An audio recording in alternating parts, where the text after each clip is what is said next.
16-5 একটি গোলকের ব্যাসার্ধের দৈর্ঘ্য 50% বৃদ্ধি করলে বক্ষতলের ক্ষেত্রফল শতকরা কত বৃদ্ধি পায়? আচ্ছা, ব্যাসার্ধের দৈর্ঘ্য ধরলাম আর, তাহলে ব্যাসার্ধ হচ্ছে ধরে নিলাম আর, তাহলে বক্ষতলের ক্ষেত্রফল কী হবে? বক্ষতলের ক্ষেত্রফল হবে 4πr²। বক্ষতলের ক্ষেত্রফল সমান 4πR²। এবার ব্যাসার্ধ 50% বৃদ্ধি পেয়েছে, তাহলে ব্যাসার্ধ হবে 50% বৃদ্ধি পাওয়ায় ব্যাসার্ধ হচ্ছে R প্লাস R গুণিত 50%। R প্লাস R বাই 50% মানে 50/100।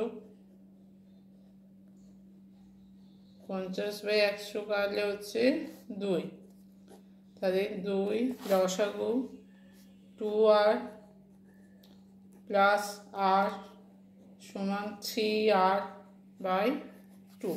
তাহলে ব্যাসার্ধ 50% বৃদ্ধি পাওয়ার পর ব্যাসার্ধ হয়ে যাচ্ছে 3R/2। তাহলে ক্ষেত্রফল কী হবে? ক্ষেত্রফল হবে 4π3R/2² 4π3² হচ্ছে 9R²/4। 4 কেটে যাবে, তাহলে 9πR²।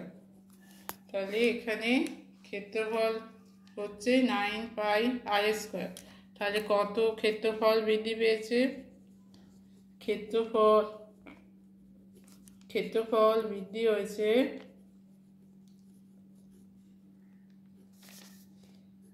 9πR² মাইনাস 4πR² সমান 5πR²।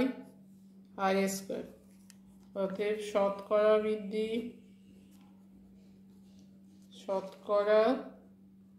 বৃদ্ধি সমান হচ্ছে 5πR²। এটা বৃদ্ধি পেয়েছে কততে? আগে কত ছিল ক্ষেত্রফল? আগে ক্ষেত্রফল ছিল 4πR²। 4πR² গুণিত 100, তার মানে এই ক্ষেত্রফলে বৃদ্ধি হয়েছে 5πR²। তাহলে 100তে গুণিতক 100। πR² কেটে যাবে, 4 দিয়ে কাটলে হচ্ছে 25, 25/5 হচ্ছে 125%। তাহলে শতকরা 125% বৃদ্ধি পেয়েছে।